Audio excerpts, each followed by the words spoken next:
हे महाराज, हे भगवान, वह स्थान एक बार देखना चाहूँ मैं जहां बैठ कर आपने वो मंदिर समुद्र रोका था। और सारी बात समझ में आ गई थी उसका कि ये समुद्र कैसे रोक दिया होगा। वो स्थान देखना चाहूँ जहां आप बैठे थे। परमात्मा बोले चल भाई। पहले पैदल चलाया करते थे, दोनों जने चल पड़े 3 4 5 6 दिन में, और जगन्नाथ के उस स्थान पर पहुंच गए, उस पुरी में जहां परमात्मा ने ये समुद्र रोका था। तो वहां देखो भाई और बहनों, ये विशेष संदेश है और इसमें कदम कदम पर पॉइंट है, कदम कदम पर पॉइंट। अभी आपने क्या सुना कि कबीर परमात्मा जी जो सतलोक से पलक झपकते ही धरती पर प्रकट हुए और धर्मदास जी को लेकर और पैदल यात्रा करते हुए और जगन्नाथपुरी के लिए चल दिए। अब विचार करो भाई और बहनों, परमात्मा जी को पैदल जाने की क्या जरूरत थी? जो परमात्मा पलक झपकते ही सतलोक से 16 संकोश की दूरी से पलक झपकते ही धर्मदास जी के सामने प्रकट हो गए, क्या वो कबीर परमात्मा धर्मदास जी को उसी प्रकार से अंतर ध्यान करके, जिस प्रकार से आदरणीय नानक जी के रूप में कबीर परमात्मा ने बाला और मर्दाना जी को पलक झपकते ही पंजाब की धरती से और श्रीलंका के समुद्र पर खड़ा कर दिया, क्या कबीर परमात्मा ऐसा नहीं कर सकते थे कि धर्मदास आंखें बंद कर,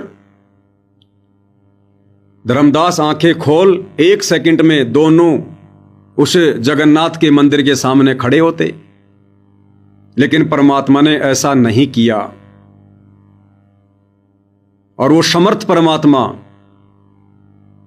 7-8 दिन की यात्रा, पैदल यात्रा करके धर्मदास जी को लेकर, धर्मदास जी भी काफी बूढ़े हो गए थे, 123-24 साल के उस समय धर्मदास जी थे,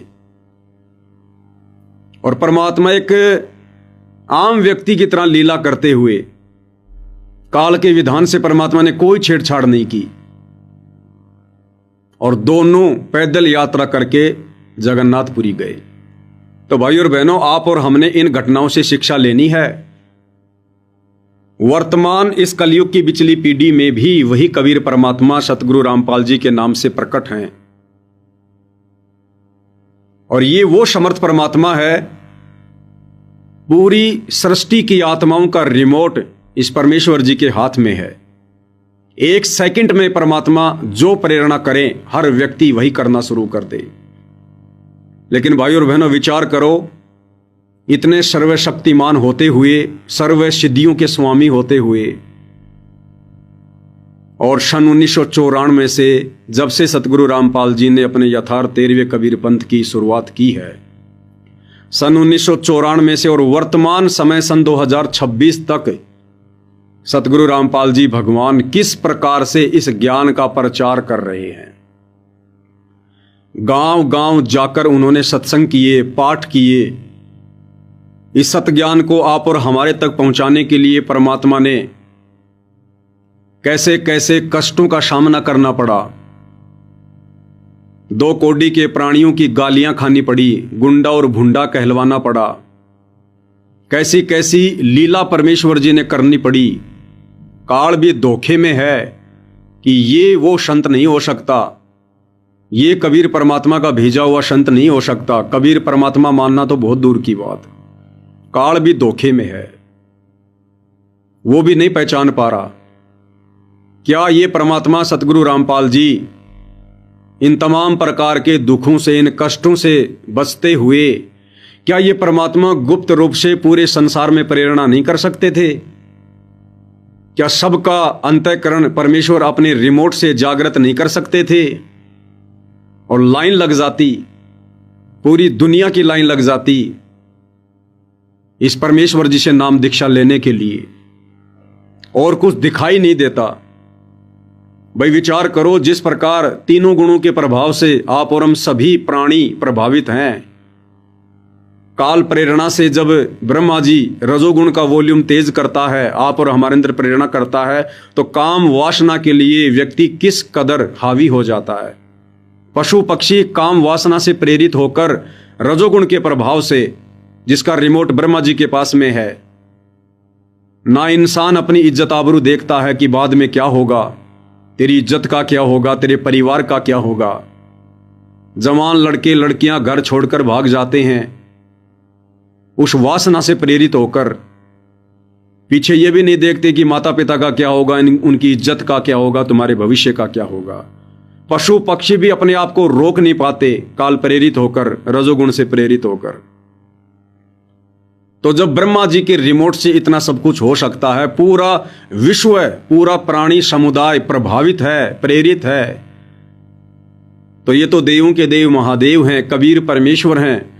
तो सतगुरु रामपाल जी क्या नहीं कर सकते। पल झपकते ही, चुटकी बजाते ही पूरे संसार को परमात्मा भक्ति के लिए प्रेरित कर सकते हैं।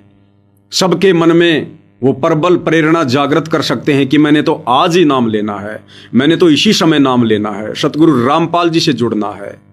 ये परमात्मा चाहे तो दिन रात सभी के मोबाइल पर उन्हीं के सत्संग चलने शुरू हो सकते हैं। लेकिन भाई और बहनों, उसके बावजूद भी पूज्य गुरुदेव भगवान ऐसा नहीं कर रहे हैं। परमात्मा एक आम संत की भूमिका करते हुए इस ज्ञान का प्रचार कर रहे हैं, आप और हमसे करवा रहे हैं। तो भाई और बहनों, आप और हमने भी थोड़ा विचार करना चाहिए और पूज्य गुरुदेव भगवान के अनुसार ही चलना चाहिए। उनकी प्रत्येक मर्यादाओं में रहकर भक्ति करनी चाहिए। उनके प्रत्येक वचन में रहकर हमने इस भक्ति को सफल करना चाहिए। हमने किसी प्रकार के, किसी चमत्कार की कोई उम्मीद नहीं करनी चाहिए। हमने गुरुदेव भगवान के इस प्रयत्न को सफल करना चाहिए, उनके अनुसार हमने चलना चाहिए। ये परमात्मा जबरदस्ती नहीं करेगा, ये कभी भी काल के साथ किए गए एग्रीमेंट को नहीं तोड़ेगा। तो हम किसी भी प्रकार के चमत्कार की उम्मीद में ना रहें कि परमात्मा जबरदस्ती हमारा हाथ पकड़कर सतलोक ले जाएंगे। तो आप और हमने इन घटनाओं से शिक्षा लेनी है भाई और बहनों, कि चाहे तो ये परमात्मा एक सेकंड में सबके अंदर भक्ति की प्रेरणा कर सकते हैं, सबको अपनी भक्ति से जोड़ सकते हैं, लेकिन ये समर्थ होते हुए भी ऐसा नहीं कर रहे हैं। क्यों? क्योंकि ये परमात्मा अपने एग्रीमेंट में बंधे हुए हैं। हालांकि अबंध परमात्मा है। गरीब ऐसा सतगुरु हम मिल्या बेपरवाह अबंध, परम हंस पूर्ण पुरुष रोम रोम रविचंद। ये परमात्मा अबंध है, स्वतंत्र है, इन्हें कोई बांध नहीं सकता है।